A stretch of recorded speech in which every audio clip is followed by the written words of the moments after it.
மடங்கு அவருடைய பணம் உயர்ந்திருக்கிறது. நான் சொல்லவில்லை, ஆக்ஸ்பாம் அறிக்கை சொல்கிறது. இப்ப தெரிகிறதா, இந்துக்கள், இஸ்லாமியர்கள், சீக்கியர்கள், இந்த நாட்டினுடைய உழைப்பாளி மக்கள், நடுத்தர மக்களுடைய தாலி அறுத்து அம்பானி அதானியை வாழ வைக்கக்கூடிய கேடு கட்டவர் தான் பிரதமர் மோடி என பகிரங்கமா சொல்கின்றோம். அதை திசை திருப்புவதற்காக நீ மக்களை மதத்தின் அடிப்படையில் பிளவுபடுத்துகின்றாய். அது மட்டுமல்ல நண்பர்களே, இன்றைக்கு இந்த மோடியினுடைய இந்த பேச்சு என்பது ஜனநாயகத்துக்கு விரோதமான மட்டுமல்ல, உச்ச நீதிமன்றம் தீர்ப்பளித்திருக்கின்றது. தேர்தல் பரப்புரையிலோ ஏதோ ஒரு விஷயத்திலேயோ ஊடுருவல்காரர்கள் வெளியிலிருந்து வந்தோல் என்ற வார்த்தையை பயன்படுத்தக்கூடாது என்று உச்ச நீதிமன்றம் தீர்ப்பளித்திருக்கின்றது. அதற்கு மாறாக மோடி பேசுகிறார். எனவேதான் நாம் ஜனநாயகத்தின் நம்பிக்கை உள்ள செங்கோடி இயக்கம், மார்க்சிஸ்ட் கம்யூனிஸ்ட் கட்சி இயக்கம் கேடுகட்ட பிரதமர் மீது வழக்கு பதிவு செய்தது என்று முதலாக குரல் கொடுத்தார் சீதாராம் யெச்சூரி. இந்த நாட்டினுடைய தேசத்தின் மீது அவ்வளவு காதல் கொண்ட செங்கோடி இயக்கம் சொன்னது, இந்த கேடுகட்ட அயோக்கியின் மீது வழக்கு பதிவு செய்தது துணிந்து சொன்னது செங்கோடி இயக்கம். மார்க்சிஸ்ட் கம்யூனிஸ்ட் கட்சியின் சார்பாக தேர்தல் ஆணையத்தில் புகார் கொடுத்தோம். இதுவரைக்கும் நடவடிக்கை எடுக்கவில்லை. எங்கள் கட்சியுடைய அரசு தலைமை குழு உறுப்பினர் தோழர் பிருந்தாகாரர் டெல்லி மாநகர காவல்துறை சென்று எந்தெந்த வழக்கு பிரிவின் கீழ் அந்த நபர் மீது வழக்கு பதிவு செய்யப்படும் என்று புகார் கொடுத்தார். இதுவரைக்கும் நடவடிக்கை எடுக்கவில்லை.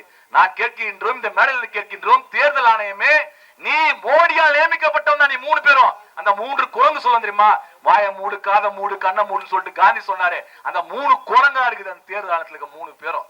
அந்த 3 குரங்குகளே நாம் சொல்லுகிறோம், நீ குரங்கா இருக்கலாம், அது எனக்கு பிரச்சனை இல்லை. ஆனால் தேர்தல் ஆணையத்தினுடைய அரசியல் அமைப்பு சாசனம் கொடுத்துக்க பொறுப்பில் இருக்கிறாய். அந்த பொறுப்பிற்கு மரியாதையாக நடந்து கொள்ளுங்கள். அந்த பொறுப்புக்கு உகந்த வகையில் நடந்து கொள்ளுங்கள் தேர்தல் ஆணையர்களே. இல்லாட்டி நாடு உன்னை மன்னிக்காது. ஆஃப்டர் நீ 60 வயசு வரைக்கும் அதிகாரி இருப்ப, மௌன அடுத்து நீ வெளியே தானே வரணும், கம்பியனை விட்டுருவோம்ல. இந்த நாட்டு மக்கள் உங்களை தண்டிப்பார்கள். அராஜகவாதிகளை, சர்வாதிகாரிகளை சட்ட ரீதியாக நீங்கள் தண்டிக்கவில்லை என்றால் மக்கள் மன்றத்தில் தண்டிக்கப்படும். இதுதான் வரலாறு, இதுதான் வரலாறு, இந்திய வரலாறு, உலக வரலாறு. எவனும் தப்பிக்க முடியாது, யாரும் தப்பிக்க முடியாது. அது மோடிக்கும் பொருந்தும், தேர்தல் ஆணையத்துக்கு பொருந்தும். எனவே தேர்தல் ஆணையமே அதை செய்கின்றோம். அடுத்ததாக செங்கோடிக்கு இந்த மெடல் சொல்கின்றோம். இந்த நாட்டில் இருக்கிற உழைக்க மக்களே, மதத்தின் ரீதியாக கேடுகட்ட மோடி பிரித்தாலும் செங்கோடி இயக்கம் இந்த நாட்டு மக்களும் மக்கள் ஒற்றுமை உயர்த்தி பிடிப்போம்.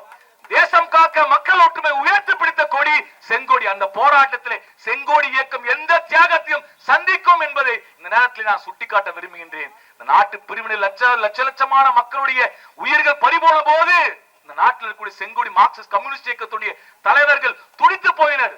தேசப்பிதா காந்தி தனி ஒரு மனிதராய், மகாத்மா காந்தி மக்கள் நல்லிணக்கத்துக்காக போராடிய மகத்தான தலைவர் மகாத்மா.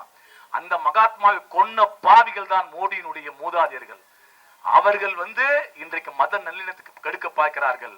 நமது கட்சியினுடைய மிக பெரும் தலைவர், இந்திய நாட்டு மிக முக்கியமான தலைவர் ஜோதிபாசு ஒரு முறை சொன்னார், பிஜேபி கூட்டத்தை பார்த்து சொன்னார், நீங்கள் காட்டு மிராண்டி கூட்டம் என்றார் ஜோதிபாசு. பிஜேபி கூட்டம் காட்டு மிராண்டி கூட்டம் என்றார். அப்போ தலைவர்லாம் பயந்துட்டாங்க. பிஜேபி, நாங்க ஜோதிபாசு நீங்க போயிட்டு எங்களை போய் காட்டு மிராண்டின்றீங்க. ஆமா, நீங்க காட்டு மிராண்டி தான் என்றார் ஜோதிபாசு. அந்த காட்டு மிராண்டி கூட்டங்கள் இன்றைக்கு அதிகாரத்தை வைத்துக் கொண்டு இன்னைக்கு சதிகாரம் போட்டுக் கொண்டிருக்கிறது. ஆனால் வரக்கூடிய இந்த தேர்தல் நாடு முழுக்க, இந்தியா முழுக்க மக்கள் கிளர்ந்து விட்டார்கள். அதனால பார்த்தா சூரத்ல அவன் குஜராத்தை தோக்க போறவன், எலெக்ஷன் தோத்துருவான், கேண்டிடேட் தோத்துருவான்றதுக்காக எங்க போய் ஃப்ராடு பண்ணணும், ஃப்ராடுல கில்லாடி ஃப்ராடு தனம் பண்றது எப்படின்றது பிஜேபி கத்துக்கணும். எப்படி கேண்டிடேட் அவன் டிஸ்குவாலிஃபை பண்றானா, அந்த நாடாளுமன்ற உறுப்பினருக்கு வேட்புமனு தாக்கலை, அவரை முன்மொழிந்த 5 பேர்ல 3 பேர் கையெழுத்து செல்லாதுன்னு சொல்றான் பிஜேபியால் தேர்தல் ஆணையர். சரி செல்லாதா, சரி அந்த கூட்டம் வரணும்னு அர்த்தம் பண்ணா 3 பேரை காணும். வேட்பாளர் கடத்திருவானுங்க, எம்பிஏ கடத்திருக்கானுங்க, எம்எல்ஏ கடத்திருக்கானுங்க பிஜேபி காரங்க. ஆனா வேட்பாளரை முன்மொழிந்து கடத்தினது இதான்ப்பா இந்த நாட்டில் முதல் முறை. எவ்வளவு அயோக்கியத்தினுடைய உச்சம் என்னன்னா இந்த பிஜேபி காரங்க. அந்த 3 பேருக்கார அந்த காங்கிரஸ் கட்சிக்காரன் சொந்தக்காரன் அவன் போய் சொல்றான், சார் என் சொந்தக்காரன் தான் சார், ஆளக்காரன் சார்ன்றான். எதுக்கு? அவனை டிஸ்குவாலிஃபை பண்றதுக்காக. ஏனென்றால் சூரத் நகரத்தில் இருக்கக்கூடிய சிறு குறு தொழில் முதலாளிகள் அத்தனை பேரும் பிஜேபியை தோற்கடிக்க வேண்டும் என்று தீர்மானம் ஏற்று விட்டார்கள். பயந்து போன மோடி தான் இந்த கேடுகட்ட வழியை காண்பித்துக்கின்றார். நாங்கள் இந்த மேடையிலிருந்து சொல்கின்றோம், அறம் ஒரு நாள் வென்றே தீரும். அயோக்கியர்களும் களவாணி கூட்டமும் பழிச்சென்று தெரிவீர்கள். ஆனால் அறத்தின் பால் அரசியல் இருக்கும் வரை இந்த அயோக்கியத்தனத்தை ஒரு நாள் உரிச்சு காட்டும். எத்தனை வாட்டி நீ 7 வாட்டி வந்தல்ல மோடி, எவனா உன்னை சீனானா பாண்டி பஜார்ல படம் காட்டினிய. சாதாரண தீபாவளிக்கு கூட்டம் அதிகமா இருக்கா சாமி, நீ பாண்டி பஜார்ல கணக்கு அமைச்ச எத்தனை கூட்டம் நடத்தின. எல்லாத்தையும் ஒருத்தன் வந்தான், நீட்டா 1 கிலோ லட்டு வாங்கிட்டு போய் குத்தான் முதலமைச்சர்கிட்ட. லட்டு குத்தவொன்னு முடிஞ்சு போச்சு எல்லாமே. ஏன்னா மக்கள் அன்பை தான் விரும்புவார்கள், அருவருப்பை விரும்ப மாட்டார்கள், வெறுப்பை விரும்ப மாட்டார்கள். எவ்வளவு கஷ்டமா இருந்தாலும் மனுஷன் சிரிக்கணும்னு நினைப்பான். உன் மூஞ்சில சிரிப்பு இருக்குதா? வன்மமும் வக்கரமும் இருக்கையா மோடி? உன் கூட்டமே வன்மமும் வக்கரமும் கொண்டவர்கள். உங்களை அன்பால் இருக்கக்கூடிய மனிதர்கள் அதிகாரத்திலிருந்து விரட்டுவார்கள். அந்த வகையில செங்கோடி இயக்கம் எல்லோரோடும் இணைந்து ஒன்றுபட்டு செயல்படும். இந்த நாட்டு மக்கள் முன்பாக மக்கள் ஒற்றுமை பாதுகாப்போம், தேச ஒற்றுமை பாதுகாப்போம் என்பதை பறைசாற்றுவதற்காக செங்கோடி இயக்கம் இந்த கண்டன ஆர்ப்பாட்டம் நடத்திருக்கின்றது. பாதகம் செய்பவரை கண்டால் நாம் பயங்கொள்ளலாகாது பாப்பா, மோதி மிதித்து விடு பாப்பா, அவர் முகத்தில் உமிழ்ந்து விடு பாப்பா.